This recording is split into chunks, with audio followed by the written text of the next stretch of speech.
Hello, and welcome back to Dave's American Flyer Trains. In this session, we'll have a conversation about the light flicker phenomenon in some American Flyer illuminated cars. Stay tuned.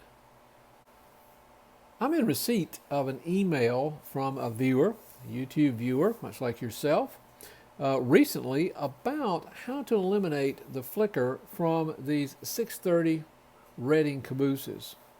Now, I don't know that you can ever really eliminate the flicker. There's too many dynamics, starting with the rail head and the construction techniques and the age of some of these cars. But I think there are some things that you can do to reduce it and certainly maybe minimize it.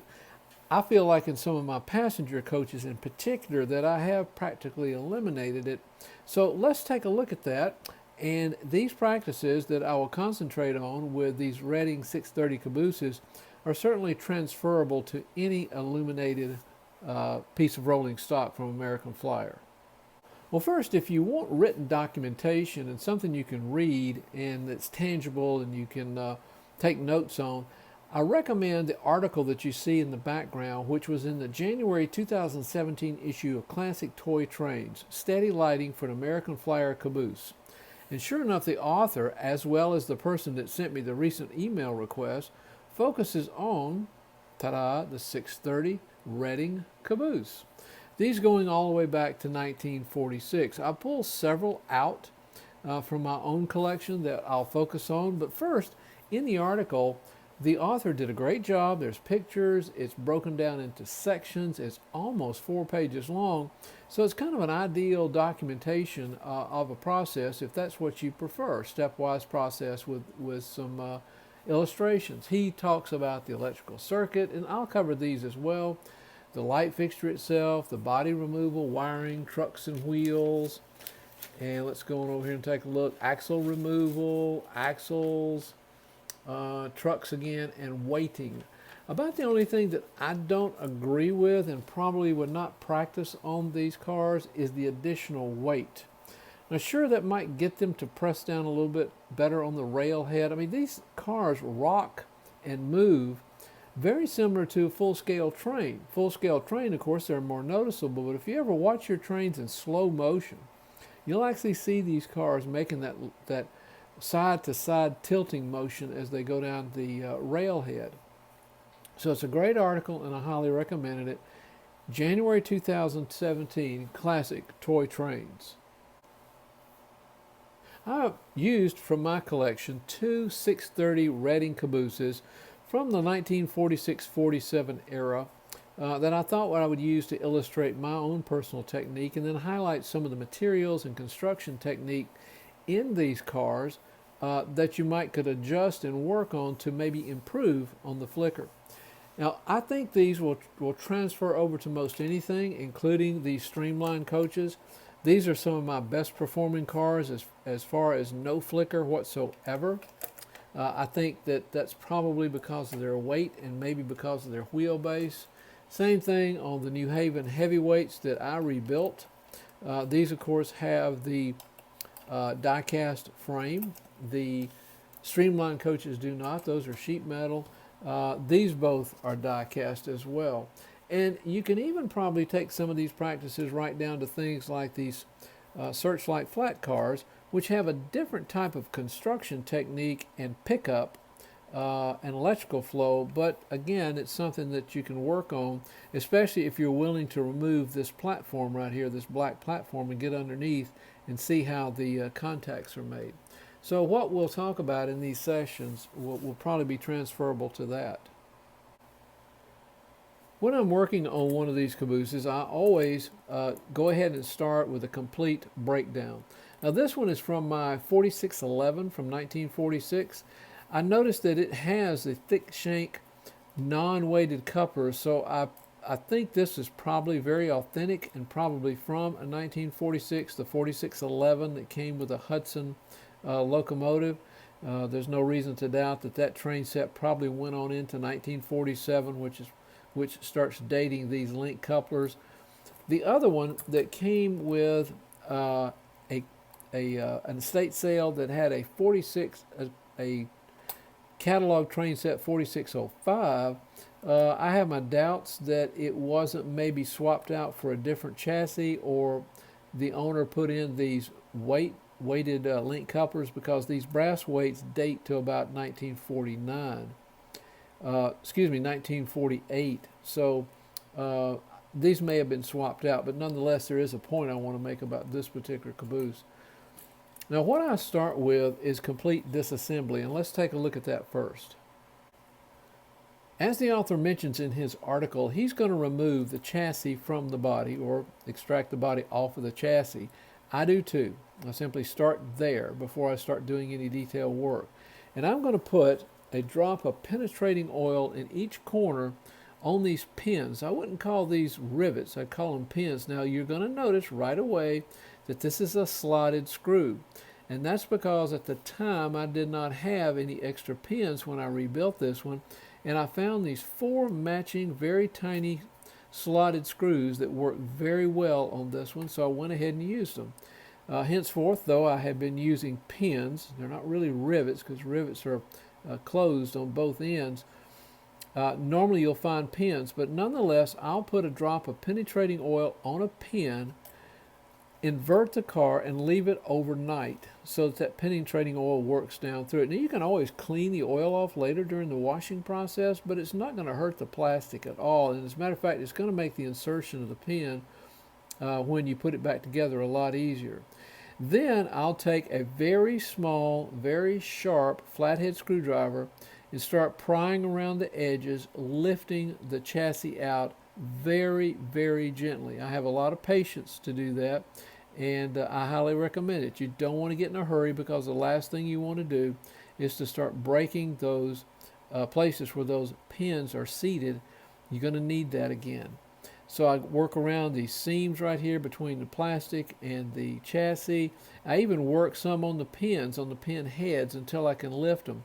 Now, I don't necessarily pry them. What I will do is insert the flathead screwdriver as much as I can under the pin head, and then start rotating it. And then I'll put it on the other side and rotate it in the other direction until I get them loose enough that I can grab them with needle nose pliers, and I twist them and pull them out, and I get the separation. To understand what to work on is to understand what the electrical flow is. Of course, it's going to come from the railhead. And again, eliminating flicker altogether, I think, is pretty impossible, especially if you're like me, if you're a vintage American Flyer guy and you like all vintage track and switches and accessories and accessory pieces of track, such as re-railers and power strips and things like that. I think it's going to be tough to get any perfect electrical flow, absolutely perfect, that you would get on a continuous rail head on some of the more modern pieces of rail. So I will then start looking at the flow process, and it goes from the rail head to the pickup, from the pickup wheel to the axle, from the axle to the truck, from the truck through a rivet in the center to inside the car. And I'm not going to open these up, but the rest of it is pretty simple. Then the wire is soldered to the top of this rivet and then goes over here to the light fixture. One of these is power, one of them, of course, is base. And that's the electrical flow and everything that you can address in between. I clean the rail head. I clean and polish these pickup wheels. I clean and polish these axles, particularly on their tips. I clean the interior of these journal boxes, usually with soap and water, then with a contact spray, and we'll talk about lubrication later on. So I've got it disassembled. I've got the chassis so I can work on it. I'm going to take the wheels and axles out. I've got videos about how my techniques for doing that. And then I actually clean each one of these electrical contact points. Now, these are what I call loose electrical contact points, meaning that that axle is not fit continuously real tight against that metal that it transfers the power to, and hence you'll get part of your flicker. Now, consider too that part of your current, establishing the current, is the fact that part of your current is going to flow from the chassis to the truck, And you'll notice on one of these, if you'll look at yours, you're going to find an insulating washer between the truck and the body. Well, that one you don't need to clean. However, on the other one, which is usually the ground, you're going to find that the ground is provided by the electricity going from the chassis, or coming from the truck to the chassis, by the fact that the truck touches the chassis. Whereas on the other one, it doesn't. So you're going to have a little bit more solid electrical connection on the power end, because the truck is going to be probably reasonably tightly squeezed against the rivet, and then on the other end of the rivet is a solder point. So watch for that. Now, on the truck that does not have the insulating washer, I usually try to get between the truck and the body, the chassis, and clean that thoroughly, as does the author recommending it. I do almost quite a few things. Rotary tool, a piece of sand, a very smooth grit, fine grit sandpaper in between to eliminate rust, and get those two surfaces, which you don't want to break apart, as clean as possible. So that's from railhead to wheel to cleaning the axle tips, cleaning inside the journal boxes, and then cleaning the space for the one that does not have the insulating washer in between the truck and the chassis.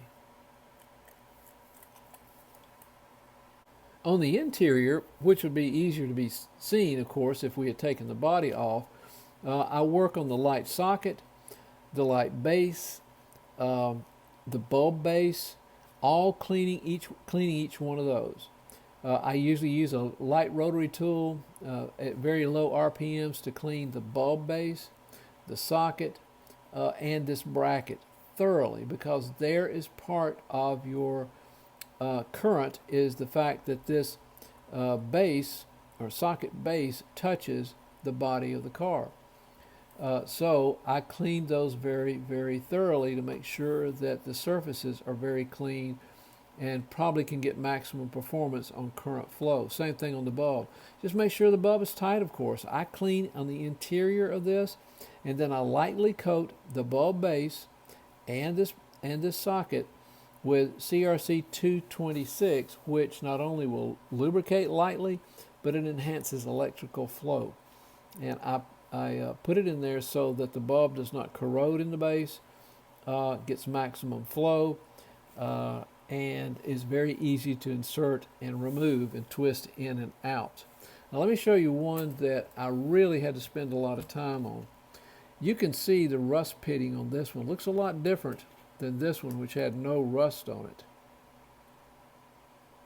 But I polished to make sure that it had good flow. I had to spend quite a bit of time on this light fixture here to get this rust off, which was on both sides, and to make sure it had a good connection with the chassis. You can notice this one probably needs to be tightened up. It's a little loose. So you want to make sure those are good and tight by twisting on those two tabs right there. Make sure they're making a good connection. So that was just unique to this particular car, the rust. This one didn't have any. So I visit all those points. Now backing out, again, I lubricate the interior of the socket and the bulb post with CRC 226. Put the bulb back in after having cleaned both of those prior to the lubrication. Make sure the top surface of this bracket is clean, the chassis is clean, and of course you're going to want to check all of your solder points to make sure that they are very strong. And there's only two. There's one right here, and then one where this wire then connects to that rivet right there on top. And then make sure that this is twisted in tightly. Reinsert it and twist and push on those tabs as you twist it to make sure you've got a good solid connection.